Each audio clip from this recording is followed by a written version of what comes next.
জিনা কাকে বলে? কোন কাজগুলো জিনা? লজ্জা না করে আমাদের সকলের জানা উচিত। হে মুসলিম ভাই ও বোনেরা, জাহান্নামের কঠিন আযাব থেকে বাঁচতে চাইলে এখনই নিজেকে শুধরাও। নিজের আবেগ আর মন গড়া যুক্তি দিয়ে জাহান্নামের আযাব থেকে বাঁচা যাবে না। জিনা কি? শুধুই অবৈধভাবে মেলামেশা করাকে জিনা বলা হয় না। জিনা বহু প্রকারে বিভক্ত। 1 নম্বরে কোনো বেগানা নারী অথবা পুরুষের প্রতি দৃষ্টি দেওয়া চোখের জিনা। 2 নম্বরে যৌনতা সম্পর্কিত অশ্লীল কথাবার্তা বলা, জিহ্বাহের জিনা। 3 নম্বরে বিবাহ সম্পর্ক ছাড়া অবৈধভাবে কাউকে স্পর্শ করা হাতের জিনা। 4 নম্বরে বেবিচারের উদ্দেশ্যে হেঁটে চলা পায়ের জিনা। 5 নম্বরে সেই সম্পর্কিত খারাপ কথা শোনা কানের জিনা। 6 নম্বরে জিনা কল্পনা করা ও আকাঙ্ক্ষা করাও মনের জিনা। বুখারী, মুসলিম, সুনানে আবু দাউদ, সুনানে আল নাসাই। অথচ আমরা কেবল সর্বশেষ ধাপটিকেই জিনা মনে করে থাকি। এবার ভেবে দেখুন, আপনি এসব এর কোনো একটির সাথে জড়িত নয় তো?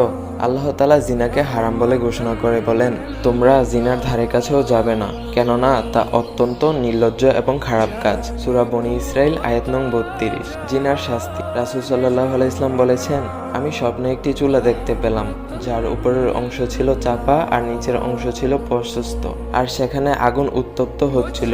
ভিতরে নারী পুরুষ চিল্লাচিল্লি করছিল। আগুনের শিখা উপরে আসলে তারা উপরে উঠছে, আবার আগুনের শিখা নিচে নামলে তারাও নিচে যাচ্ছিল। সর্বদা তাদের এই অবস্থা চলছিল। আমি জিবরিল আলাইহিস সালামকে জিজ্ঞাসা করলাম, এরা কারা? জিবরিল আলাইহিস সালাম বললেন, তারা হলো অবৈধ যৌনাচারকারী নারী ও পুরুষ। জিনাকারীর লজ্জাস্থানের দুর্গন্ধে জাহান্নামীবাসী অস্থির হয়ে উঠবে। সেদিন জিনাকারীকে পিপাসা মেটানোর জন্য এই পচা পানি দেওয়া হবে। তাই সবারই উচিত প্রেমিক প্রেমিকা নামের এই শয়তানের সম্পর্ক বাদ দেওয়া, কারণ হাসরের ময়দানে এই সব শয়তানি সম্পর্ক থাকবে না, থাকবে শুধুই আগুন। সেদিন কেউ কাউকে চিনবে না আর বলবে, হায় আফসোস, আমি যদি রাসূলের দেখানো পথে চলতাম। এই 7 প্রকার জিনার মধ্যে কোনো না কোনো ভাবে আমরা অধিকাংশ জড়িয়েছি। মানব জাতির চিরশত্রু শয়তানের ধোঁকায় আমরা প্রতিনিয়ত এই সকল পাপ করেই যাচ্ছি। সূরা ফুরকান আয়াত নং 27। জালেম সেদিন আফসোস করতে করতে বলবে, হায় আফসোস, আমি যদি রাসূলের দেখানো পথে অবলম্বন করতাম, অমুক বন্ধুর ডাকে সাড়া না দিতাম, তাহলে আজ আমার এ দশা হতো না।